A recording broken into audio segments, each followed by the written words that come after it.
बिस्मिल्लाहिर्रहमानिर्रहीम। अस्सलामु अलैकुम। आज हम कर रहे हैं second year computer chapter number 11 decision constructs. और आज के लेक्चर में हम कवर करेंगे टोटल 3 प्रोग्राम्स 11.16, 11.17 एंड 11.18। तो ये हम स्टार्ट करते हैं। मैं थोड़ा सा इसको जूम कर देती हूँ ताकि इजी हो जाए आप लोगों के लिए चीज़ अंडरस्टैंड करना। तो first program is write a program that inputs 3 numbers. सबसे पहले जो आप लोगों के पास ट्रिक है एक प्रोग्राम सॉल्व करने का, that is understanding the statement. तो जब आप अंडरस्टैंड करेंगे स्टेटमेंट को तो आपको आइडिया हो जाएगा कि आप लोगों ने इनपुट क्या करना है, कितना इनपुट करना है, एंड देन उस पर कौन सा ऑपरेशन अप्लाई करना है। अब अगर हम इस प्रोग्राम की तरफ देखें तो दिस स्टेट्स कि we have to take 3 inputs और वो होने चाहिए सिंपल नंबर्स। तो ये तकरीबन हमें यहाँ से ये हिंट मिल सकता है कि हम लोगों ने जो नंबर लेने हैं that would be some integers and displays whether all numbers are equal और not by using nested if condition. अब ये वाली जो चीज़ है that is second section of chapter number 11। इसके अंदर third part. Basically chapter number 11 के अंदर अगर हम इसको डिवाइड करें तो we have 4 parts. First part के अंदर हम लोग पढ़ते हैं अबाउट सिंपल इफ़ स्टेटमेंट्स। उसके बाद हम करते हैं इफ़ एल्स की स्टेटमेंट जो कि इफ़ स्टेटमेंट से कम्प्लेक्स होती है लेकिन ओवरऑल थोड़ी सी इजी होती हैं। लेकिन जब हम लोग इफ़ एल्स इफ़ यूज़ करते हैं तो it becomes some nested if statement या इफ़ कंडीशन। नेस्टेड का मतलब होता है एक के अंदर एक। ठीक, वो मैं आपको आइडिया देती हूँ उस चीज़ का कि किस तरीके से उसको हम समझेंगे। और fourth thing is switch statement. ठीक है जी। तो ये टोटल हमारे पास 4 इस चैप्टर के पार्ट्स हैं। तो इफ़ स्टेटमेंट हम कर चुके हैं, इफ़ एल्स हम कर चुके हैं। नेस्टेड इफ़ की तरफ, नेस्टेड इफ़ के प्रोग्राम्स की तरफ हम लोग प्रोग्राम के अंदर क्या हो रहा है, प्रोग्राम के अंदर टोटल हम लोगों ने 3 नंबर्स ले लेने हैं, 3 इंटीजर्स ले लेने हैं और फिर हम लोगों ने देखना है, डिस्प्ले करवाना है whether all numbers are equal और not by using nest if condition. ठीक है जी, सारी चीज़ें यहाँ पे क्लियर हैं। 3 इनपुट्स लेनी है, इक्वल और नॉट इक्वल का उस पर ऑपरेशन लगाएंगे एंड देन मेथड कौन सा फॉलो करना है, नेस्टेड इफ़ का मेथड फॉलो करके हम लोगों ने इस प्रोग्राम को सॉल्व करना है। सेकेंड ये कि जितने स्टूडेंट्स भी तैयारी करें कंप्यूटर की फॉर बोर्ड पेपर्स, एक चीज़ ध्यान रखिएगा कि जो एक प्रोग्राम होता है उस प्रोग्राम को हल करने के लिए, एक सेकेंड, उस प्रोग्राम को हल करने के लिए, सॉल्व करने के लिए, उसका एक स्ट्रक्चर बनाने के लिए हमारे पास डिफरेंट मेथड्स होते हैं। ठीक है, तो आप लोगों ने कौन सा मेथड चूज़ करना है वो most of the times given होता है आप लोगों के इसके अंदर ही, प्रोग्राम के अंदर ही गिवन होते हैं। ठीक है, तो आपने उसी तरीके से इसको सॉल्व करना है। जो भी मेथड यहाँ पे गिवन है आपने उसी मेथड से इसको सॉल्व करना है। ठीक है जी। तो अब हम चलते हैं प्रोग्राम की तरफ। प्रोग्राम के अंदर क्या हो रहा है, थोड़ा सा मैं इसको करूँगी ऐसे ताकि इजी हो जाए। चलिए जी, स्टार्ट करते हैं। हम लोग साथ साथ करना कि हमारे पास 3 नंबर्स इनपुट होने चाहिए थे। तो हम लोगों ने इंटीजर का ही छोटा होगा और हम लोगों ने 3 इंटीजर्स ले लिए A B C. Doesn't matter कौन सा वेरिएबल आप यूज़ करें, ऑलरेडी हम डिस्कस कर चुके हैं वेरिएबल के नाम से फ़र्क नहीं पड़ता। तो इस स्टेटमेंट की वजह से क्या हो रहा है कि मेमोरी के अंदर जब हम मेमोरी एक बनाते हैं तो मेमोरी के अंदर हमारे पास क्या चीज़ क्रिएट हो जाएगी, मेमोरी के अंदर हमारे पास 3 डब्बे क्रिएट हो जाएंगे। एक का नाम होगा ए, एक का नाम होगा बी और एक का नाम होगा सी। ठीक है, ए बी एंड सी। ठीक है जी। डिक्लेरेशन से एक्चुअली हमें ये पता चल जाता है कि कितने डब्बे और कितने साइज़ के डब्बे। ये जो इंटीजर है ना, ये उसकी डेटा टाइप भी बताता है और ये भी साथ बताता है कि कितना साइज़ का डब्बा होना चाहिए। ओके जी, फिर हम लोगों ने यूज़ किए हैं यहाँ पे enter 3 number statement. Print F की स्टेटमेंट हमने यूज़ की जिसके अंदर सामने स्क्रीन के ऊपर लिखा हुआ आएगा कि एंटर 3 नंबर्स। तो ये आ जाएगा सामने स्क्रीन के ऊपर। और जब हम लोग एक यहाँ पे एंटर करेंगे तो वो ए के डब्बे के अंदर चला जाएगा, बी एंटर करेंगे तो वो बी के डब्बे के अंदर जाएगा, सी एंटर करेंगे तो वो सी के डब्बे के अंदर चला जाएगा। ठीक है जी, यहाँ तक तो होगा क्लियर। अब अगली चीज़ है कि ये नंबर इक्वल हैं या नहीं। ये वाली जो स्टेटमेंट है ये थोड़ी सी कन्फ्यूजिंग हो सकती है उन स्टूडेंट्स के लिए जो फर्स्ट टाइम कर रहे हैं प्रोग्रामिंग।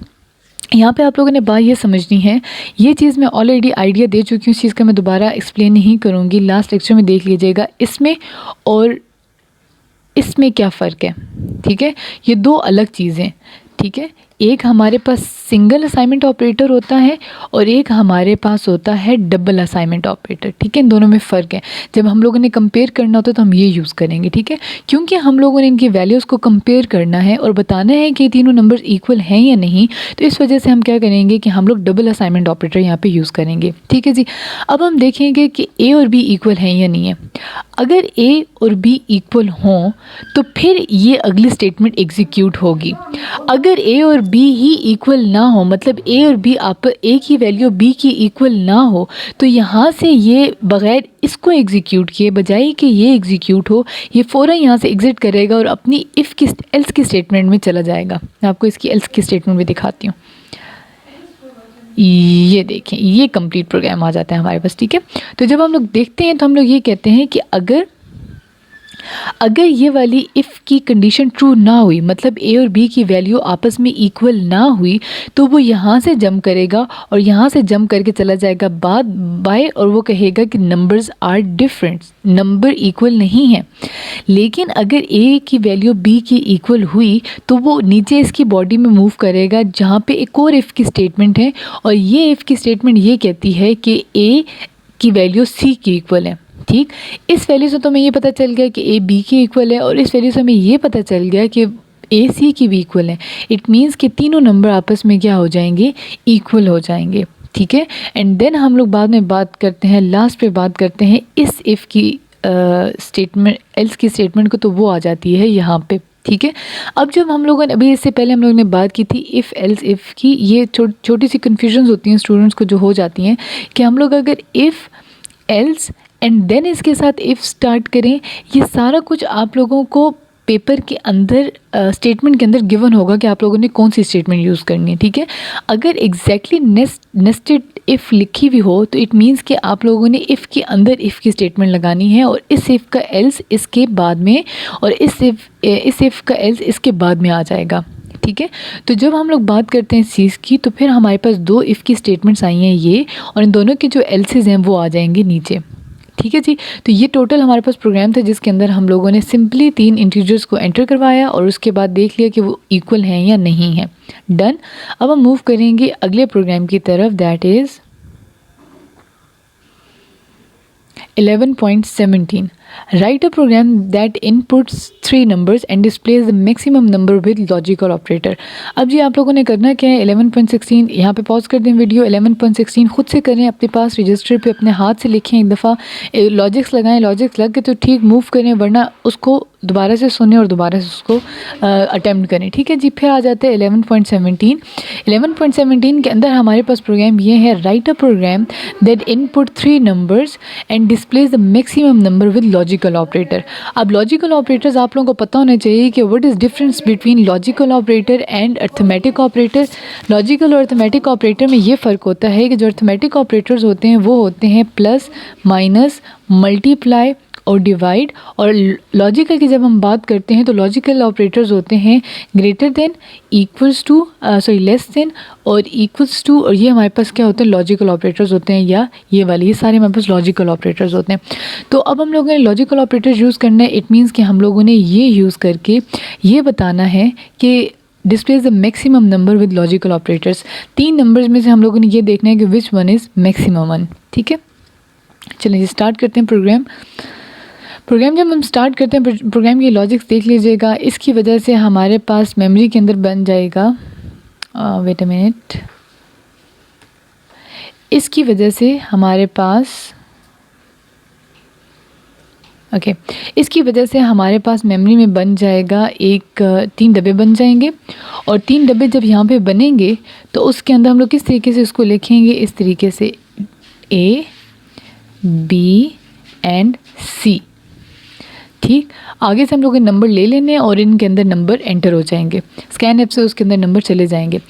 अब यहाँ से ज़रा समझने की कोशिश करें कि if A is greater then B, अब ये वाली चीज़ जो है ना, एक ये वाला कॉन्सेप्ट आपने समझना है और एक और वाला कॉन्सेप्ट समझना है, ठीक है। अब जिस तरीके से, ध्यान से बात सुनिएगा कि मुझे चाहिए मुझे चाहिए एक sandwich, apologise for the bad writing. Okay, मुझे चाहिए एक सैंडविच एंड, अब मैं यहाँ पे एंड का वर्ड यूज़ कर रही हूँ, एंड मुझे चाहिए एक 7 अप की बॉटल। ठीक है, तो इसका क्या मतलब होगा, अगर मैं ये कहूँगी तो मुझे दोनों चीज़ें मिलेंगी, मुझे सैंडविच भी मिलेगा, मुझे 7 अप की बॉटल भी मिलेगी। लेकिन अगर मैं किसी को ये स्टेटमेंट दे रही हूँ कि या तो भाई आप मुझे सैंडविच दे दें, मतलब मैं दोबारा से लिख रही, और का स्टेटमेंट यूज़ करके मैं साथ लिख दूँगी या मुझे 7 अप दे दें। ठीक है, तो इस सूरत में मेरे पास एक ही चीज़ आएगी। ठीक है, या ये आएगी तो या ये आएगी, दोनों चीज़ें इकट्ठी मेरे पास नहीं आएंगी। तो आपने उर्दू के अंदर जो हम लोग 2 वर्ड यूज़ करते हैं ना, और या, ये वाली स्टेटमेंट, इन दोनों की आपने ज़रा जो हम लोग जिस तरीके से इसको उर्दू में यूज़ करते हैं, आपने बस इसकी बात समझ के रखनी है। ठीक है, फिर आपको ये बात इजीली समझ आ जाएगी। अब ये जो हम लोग यूज़ कर रहे हैं ना, दिस इज़ बेसिकली और। ठीक है, और का कॉन्सेप्ट माइंड में रखना है। ये कह रहे हैं कि बिगेस्ट नंबर इसमें से कौन है, ए बड़ा है, ए सबसे बड़ा है, बी सबसे बड़ा है, या सी सबसे बड़ा है। अब हम ये कहते हैं कि अगर ए बी से बड़ा हो प्लस और ए बड़ा हो सी से, अब ये हमारे पास मैंडेटरी कंडीशन है, मतलब हमें दोनों ही ये स्टेटमेंट्स ट्रू चाहिए। अगर ये दोनों स्टेटमेंट्स ट्रू होंगी, सिर्फ उसी सूरत में हम ये प्रिंट करवा सकते हैं कि मैक्सिमम नंबर इज़ ए। लेकिन अगर यहाँ पे हम लोग और की कंडीशन लगा देते हैं, लेट्स सपोज अगर मैं यहाँ पे ये लगा देती, तो इस केस में क्या होता, इस केस में कोई एक भी ट्रू होता तो हम लोग उस चीज़ को मान लेते, या आ जाता कि या ये ट्रू हो या ये ट्रू हो। लेकिन क्योंकि यहाँ पे हम लोगों ने एंड की चीज़ यूज़ की हुई है, तो इस केस में हम लोग कभी भी इसको नहीं कर सकते कि हम लोग कॉम्प्रोमाइज़ नहीं कर सकते, हमें ये दोनों कंडीशंस ही ट्रू चाहिए। दोनों कंडीशंस ट्रू होने की सूरत में हम लोग क्या करेंगे कि मैक्सिमम नंबर इज़ ए। ठीक है जी, उसके बाद अगली कंडीशन ये आ जाती है एल्स। अगर फॉर इंस्टेंस ऐसा हो, ऐसा ज़रा अज्यूम करें कि यूज़र ने ए हमें दिया था 5, ठीक, बी हमें दिया था यूज़र ने फॉर इंस्टेंस 3, और सी हमें दिया था फॉर इंस्टेंस 2। एक ये केस हम लोग पहले सॉल्व कर लेते हैं। इस केस के अंदर चलें जी, जल्दी से इस पे लगाते हैं, ए बड़ा है बी से, ए बड़ा है बी से, कंडीशन होगी ट्रू। अगला है ए बड़ा है सी से, ए सी से भी बड़ा है, तो ये भी कंडीशन होगी ट्रू। यही स्टेटमेंट चलेगी, यानी ये वाली पूरी स्टेटमेंट चलेगी, और इस स्टेटमेंट से हमारे पास क्या आंसर आ जाएगा कि maximum number is a. Done, लिख लें अपने पास। अब हम केस 2 ट्राई करते हैं। उस केस के अंदर हम लोग ये लिख लेते हैं, अज्यूम कर लेते हैं कि फॉर इंस्टेंस ए की वैल्यू है मेरे पास 5, बी की वैल्यू है मेरे पास 3, and now in this case C is equals to 6। ठीक है, डिफरेंट यूज़र्स हैं, वो अपनी अपनी मर्ज़ी से कोई भी नंबर एंटर कर सकते हैं, तो हम लोग अज्यूम करते हैं डिफरेंट वैल्यूज़ इन कि वो कौन कौन सी वैल्यूज़ एंटर कर सकता है। ठीक है, तो इस केस में ज़रा देखिएगा कि किस तरीके से चलेगा। A is greater than B, yes, condition satisfy, A is greater than B, तो ये तो कंडीशन होगी ट्रू। अब जब हम इस कंडीशन पे बात करते हैं तो ये कंडीशन हमारे पास ट्रू नहीं है। अब क्योंकि हमारे पास बीच में एंड लगा हुआ है, एंड का मतलब ये है कि दोनों को ट्रू होना ज़रूरी है। अब क्योंकि एक कंडीशन ट्रू है एक फॉल्स है, इट मीन्स कि ये पूरी की पूरी स्टेटमेंट, सॉरी ये मैं राइट सेव करूँगी, ये पूरी की पूरी स्टेटमेंट क्रॉस हो जाएगी और वो यहाँ से जंप करके यहाँ पे आ जाएगा, इस इफ़ के पास आ जाएगा। ठीक है, अब जो वो इफ़ के पास आएगा और वो करेगा इफ़ को एग्जीक्यूट करेगा। जब वो इफ़ को एग्जीक्यूट करेगा फिर देखेगा अगर बी ए से बड़ा हो एंड बी सी से भी बड़ा हो, तो उस केस में वो एंटर करेगा कि B is the maximum number. ठीक है, उसी एक एग्जाम्पल को आगे लेके चलेंगे तो आप लोगों को आइडिया हो जाएगा कि किस तरीके से हम लोग इसको ये कह रहे हैं कि ये बड़ा है। 5 ये कर दिया, ये हम लोगों ने 3 कर दिया, एंड देन हम लोगों ने सी की वैल्यू कर दी फॉर इंस्टेंस 6। ठीक है, अब बी ए से बड़ा है, बी ए से बड़ा नहीं है, ये कंडीशन होगी फॉल्स। क्या बी सी से बड़ा है? नहीं, ये भी कंडीशन होगी फॉल्स। तो इट मीन्स कि ये अगेन पूरे का पूरा इसमें से जंप कर जाएगा, ये कंडीशन नहीं होगी एग्जीक्यूट, और यहाँ से वो चल के आ जाएगा यहाँ पे। तो अगर ये भी कंडीशन नहीं चली, अगर ये वाली भी कंडीशन फॉल्स, ये वाली भी कंडीशन फॉल, मतलब कि ए भी बड़ा नहीं, बी भी बड़ा नहीं, तो कौन चीज़ रहेगी? सी रह गया। सी हमारे पास मैक्सिमम नंबर हो जाएगा। ठीक है, समझ आई बात की कि जब ए भी बड़ा नहीं है हमारे पास, बी भी बड़ा नहीं है हमारे पास, तो बड़ा कौन होगा? सी बड़ा होगा। तो ये इसकी लॉजिक है। एक दफ़ा इसको वीडियो को पॉज करें और अपने हिसाब से वैल्यूज़ लें और अपनी वैल्यूज़ डाल के देखें कि ये आपसे प्रोग्राम हो रहा है या नहीं हो रहा। ठीक है जी, चलिए जी हम लोग मूव करते हैं अगले प्रोग्राम पे, last program for this video. Okay, this program is 11.18। इस प्रोग्राम के अंदर अब हम लोगों ने जो कॉन्सेप्ट पढ़ना है दैट इज़ और का कॉन्सेप्ट। ठीक है, और का कॉन्सेप्ट उर्दू में हम बोलेंगे या, और इसमें कंप्यूटर में हम लोग जिसके लिए सिंबल यूज़ करते हैं वो होता है ये वाला। ठीक है जी, अब क्या होता है, एंटर एनी कैरेक्टर। यूज़र से हम लोगों ने डिक्लेरेशन हुई, डिक्लेरेशन से मेमोरी के अंदर हमारे पास बन जाएगा एक डब्बा जिसका नाम हम लोगों ने CH रख दिया। अगेन डजंट मैटर, इसका नाम बेशक कुछ और आप लोग रख दें, कुछ भी मैटर नहीं करता। ठीक है, B रख दें, C रख दें, कुछ भी रख दें, ABTP कुछ भी रख दें, कोई इसमें मैटर नहीं करता। ठीक है जी, तो जब हम लोग करेंगे जब हम लोग करेंगे तो हम लोग यहाँ पे हम लोगों ने डब्बा बना लिया मेमोरी के अंदर, और उसके बाद क्या हुआ कि जब हम लोगों ने स्कैन ऐप से नंबर लिया तो वो जो भी इन करेक्टर होगा वो इसके अंदर चला जाएगा। अब यहाँ पे और का कॉन्सेप्ट समझना है आपने। एक तो यहाँ पे ये चीज़ नोटिस करें कि क्योंकि हम लोगों ने करेक्टर यूज़ किया है, और ये ऑलरेडी हम लोगों ने बात बहुत दफ़ा क्लास में भी डिस्कस की थी कि जब भी करेक्टर यूज़ होता है, करेक्टर के साथ हमारे पास सिंगल कॉमास आते हैं। ठीक है, सिंगल कॉमास आते हैं। तो इट मीन्स कि जब भी हम लोग आगे से यूज़ करेंगे, करेक्टर यूज़ करेंगे, उसके ऊपर क्या आ जाएगा, करेक्टर की वैल्यू के ऊपर सिंगल कॉमास आ जाते हैं, सिंगल क्रिएशंस। अब यहाँ पे अगेन डबल इक्वल टू की वैल्यू, डबल असाइनमेंट ऑपरेटर क्यों आया हुआ है, हमने ये देखना है कि इससे CH के डब्बे के अंदर जो वैल्यू है वो किसकी इक्वल है। ठीक है, इस तरीके से अब ये चलेगा। प्रोग्राम क्या है, पहले प्रोग्राम कर लेते हैं, फिर इसकी लॉजिक आपको ज़्यादा अच्छे से समझ आ जाएगी। The following programme inputs a character की इनपुट लेनी है and displays whether it is a vowel और नॉट।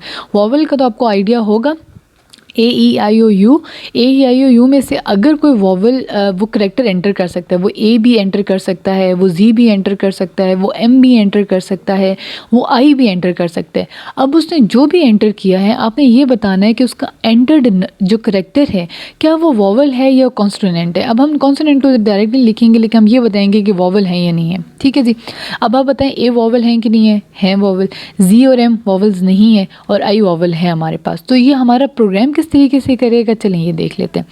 अब हम लोगों ने ये देखना है कि डब्बा तो बन गया, डब्बे के अंदर कोई वैल्यू भी स्टोर होगी। लेट्स सपोज पहले केस में हम खुद से लिख लेते हैं कि जो यूज़र ने वैल्यू एंटर की थी वो है हमारे पास I। ठीक है, अब हमने बताना है कि जो I है वो वॉवल है या नहीं है। हमें तो पता है वो वॉवल है, हमारा प्रोग्राम क्या बताता है, आप देखिएगा कि CH। अब हम लोगों ने डबल असाइनमेंट ऑपरेटर क्यों यूज़ किया, क्योंकि हम देखना चाह रहे हैं कि डब्बे के अंदर की वैल्यू इसकी इक्वल है या नहीं है। तो CH के डब्बे के अंदर क्या है, I इक्वल है A के 9, ये इसकी इक्वल है 9, ये इसकी इक्वल है 9, ये सारे किसी की इक्वल नहीं, लेकिन जब यहाँ पे I आएगा तो ये क्या हो जाएगा, इसकी इक्वल हो जाएगा। जैसे ही ये यहाँ पे पहुँचेगा किसी एक के ही सेटिस्फाई होने पे फ़ौरन ये स्टेटमेंट ट्रू हो जाएगी और ये प्रिंट हो जाएगा कि ये यू एंटर्ड अ वॉवल। ठीक, अगर ये सारी कंडीशन से, जिस तरीके से मैं यहाँ पे भी कंसिडर करती हूँ कि अब यूज़र ने एंटर किया फॉर इंस्टेंस R।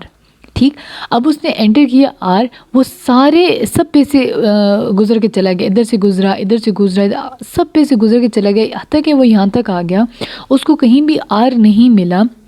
तो जब उसको पूरी इफ स्टेटमेंट में से R नहीं मिलेगा तो वो इस पूरे सिस्टम को, पूरे स्टेटमेंट को कर देगा क्रॉस, और वो यहाँ से जंप करेगा और जंप करके चला जाएगा वो एल्स के अंदर। ठीक है जी। अब जो वेल्स के अंदर जाएगा तो वो यहाँ पे कह देगा you did not enter a vowel, क्योंकि R is not a vowel, simply वो प्रिंट कर देगा कि R is not a vowel. तो ये सारा कॉन्सेप्ट है। इसके अंदर जो चीज़ आप लोगों जो गलतियाँ मोस्टली हो जाती हैं वो गलतियाँ हो जाती हैं ये लिखते हुए की गलतियाँ, ठीक है। ये लिखते हुए की गलतियाँ आप लोगों ने नहीं करनी बिल्कुल भी। इसको ठीक से समझ लें कि किस तरीके से करना है, किस तरीके से इसको आप लोग फर्दर आगे लेके चलेंगे। बहरहाल ये तीनों प्रोग्राम्स बहुत इंपॉर्टेंट है। बाकी के भी प्रोग्राम्स मैं अपलोड कर देती हूँ ऑनलाइन सेशन में। ट्राई बेशक पूरी तरीके से आप लोग भी करते हैं, हम भी करते हैं कि आप लोगों को मैक्सिमम अच्छी तरीके से लेक्चर डिलीवर हो जाए, लेकिन जब आप लोगों के कनेक्शन के प्रॉब्लम हो जाते हैं तो बहुत बेसिक कॉन्सेप्ट आप लोगों के वहाँ पे रह जाते हैं जो नहीं रहने चाहिए, क्योंकि हमने आगे से करना है प्रोजेक्ट। ठीक है जी, ये कीजिएगा और इंशाल्लाह ताला फिर अगली वीडियो में मुलाकात होती है। अल्लाह हाफिज़।